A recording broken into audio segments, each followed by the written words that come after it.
Persons are free to express whatever opinions they may want. This is a free country and free expression is guaranteed by the Constitution. Salamat po. Thank you very much, Attorney Ferdy Topacio. Si Ferdy po ay nagpahayag at nariting po sa lahat ng ating mga kababayan, Luzon, Visayas at Mindanao, ang statement po ng ating pong acting chair, si Secretary Alcusi. Salamat po sa pag-update sa ating mga kasama. You're welcome, Attorney Perry. Ay nandito. At gusto ko pong ibalik muli sa inyo ang ating pong unang pagpapahayag na inaantay po namin ang inyong kasagutan dahil maniwanag na kapag talagang ang naglatag ay si Atty. Topacio, talagang may diin na talagang tunay na maniwanag para sa kaalaman ng ating mga kababayan. Atty. Topacio, my first question po sa inyo is ano po ang pinaka-core issue ng dininig ngayon ng Korte Suprema? Attorney? Maraming salamat, Attorney Penny, Yusek Astra, with your kind permission. Ganito po yan, ano? Unang-una, nais kong ihayag ang aking kalungkutan dahil mukhang yung oral arguments po, kahapon yun, ano? Yeah. April 7, sa Korte Suprema ay parang hindi pinapansin ng mainstream media sa kung anong kadahilanan ay hindi po natin alam. Kaya taos-puso po talaga ang aming pasasalamat sa mga vloggers na kayo na lamang po ang inaasahan ng taong bayan at ating mamamayan na maghatid sa kanila ng tunay na pangyayari. Just a brief history po, last year, kasama ko po si dating Speaker Bebot Alvarez, ang ating PDP senatorial candidate na si Jimmy Bondoc, ang Citizens Crime Watch si Jigs Magpantay. Kami po ay naghain ng isang criminal complaint sa Ombudsman tungkol po rito sa mismong yung mga issues na dinala naman ni Atty. Vic Rodriguez at ilang mga grupo sa Korte Suprema tungkol nga po doon sa insertions ng 22, 23, and 24 General Appropriations Act. Lamang, ang nangyari po ay since hindi pa po agad nadinig, hindi natapos yung pagdinig dito sa petisyon na inihain ng ilang grupo rin na kina-question sa Korte Suprema ang konstitusyonalidad nitong mga insertion, ang sabi ng Ombudsman ay, sandali po lamang, hintayin natin kung anong magiging desisyon ng Korte Suprema tungkol sa constitutionality sapagkat pag sinabi ng Korte Suprema na yan ay hindi labag sa konstitusyon, walang kasong kriminal. Kung sinabi naman na yan ay labag sa konstitusyon, susulong yung kasong kriminal.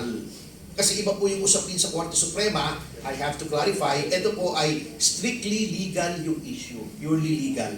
Constitutionality, labag ba o hindi sa saligang batas yung ginawang insertion sa tatlong General Appropriations Act. Ito naman po, ang criminal case ay dapat bang may kriminal na pananagutan ang mga tao na gumawa ng insertion sa pangunguna nga ni dating Speaker Martin Romualdez. So yun po ang dalawa. Yun pong nilitis, actually naglitis na po yan antimano. Ito naglitis na ulit at inumpisahan na. Ang usapin po reduced to its simplest term sapagkat hindi naman po natin pwedeng puntahan ng detalye sapagkat may doktrina po tayong sinusunod na sub judice. Kapag ang isang bagay ay nasa harap na ng korte, hindi na po natin pwedeng i-discuss yung merits ng case, ano? Yung mga facts lamang. Ang basihan po ay ito. Sapagkat ang ating saligang batas ay nagsasabing wala pong pwedeng salapi na nanggagaling sa kabanang bayan na pwedeng gastusin except in accordance with an appropriation. Na ang appropriation pong yan ay nanggagaling sa General Appropriations Act. Kaya nga po, General Appropriations Act po yan, ano? Ngayon po, ang naging issue nito, may mga, yung tinatawag nilang unallocated appropriation. Kapag sinabi po natin appropriation, according sa jurisprudence, yan po ay mayroong halaga, number 1, at may pagtutunguhan. Halimbawa, And program. Yun ang program, di ba? Yun ang according to law. Halimbawa, ang gobyerno ay nagsabing merong meeting ngayon dito, April 8. Bibili tayo ng 100 bote ng tubig sa halagang 10 pesos each. Therefore, magkano yun? 10,000 ba? 1,000? Mahina ako sa math, kaya nag-abogado ko eh. 1,000. O 1,000 piso yun. Okay po yun. Nasa batas yun. Ngunit, pag nilagay mo dyan, flood control, lump sum. Halimbawa, 10 bilyon for flood control. Walang pagtutunguhan. Hindi nakalagay doon sa GAA. Saan pupunta ito? Basta 10 billion. Ang nangyayari po, ang nag-appropriate, hindi na yung legislatura. Ang nangyayari, ang nag-i-implement na po ay executive. Ngayon, sinasabi nila, executive nga yun eh. Kailangan siya ang mag-execute. Hindi po. Ang ine-execute lamang po ng ehekutibo ay kung anong nakalagay doon. Kaya nga po, meron yung tinatawag nilang President's Budget. Isasumit yan sa legislature. Ang legislature is supposed to be the guardian of the public purse. Kung maaari nga po, pag sinabi ng Pangulo, eto ang aking budget, 1 trillion. Dapat nga ang ginagawa ng legislature, boss, baka pwede namang 900 billion na lang. Nakatipid tayo ng 100 billion. Kasi dapat pinangangalagaan ng legislatura ang pondo ng gobyerno.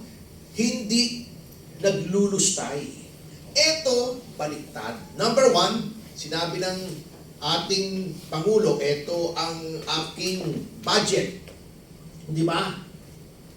Ito yung budget para dito, para roon, 1 trillion. Ang ginawa ng legislature, tanggalin natin ito rito, ilagay natin dito, tanggalin natin dito, at ilagay natin dito, at gawin natin, halimbawa, 1.2 trillion. Dinagdagan. Tinanggalan ng pondo yung priority ng Pangulo, nilagay sa mga bagay kung saan kinurakot naman nila at very clear yan. Very clear yan. Hindi ko na kailangan patunayan yan kasi ang Pangulo mismo nagsasabi, di ba? Hindi na ba kayo nahiya? Ibig sabihin, kinupitan nyo eh, yung budget. Paano nila nakupitan? Yun yung unprogrammed allocations. Yan. Yun yung sinasabi namin insertion. Ito ang binibigay ng Pangulo, ito yung gusto ko mangyari, pinagsisisingitan nila ng kung ano-ano. Eh bakit sinasabi natin may kasalanan ang Pangulo? Hindi naman pwedeng hindi alam ng Pangulo yan eh, di ba? Di ba pagkatapos niyang ibigayan, ay mamaya i-explain, mas magaling dyan si Haka Astra sa akin pagdating sa procedure. Attorney, thank you very much ha. Pero gusto ko susugan po yung sinasabi niyo para bigyan paglilinaw din doon po sa ating mga... Yeah, of course, of course. Attorney, medyo ipasok ko lang po ito. Ano naman? Insertion na yan ha?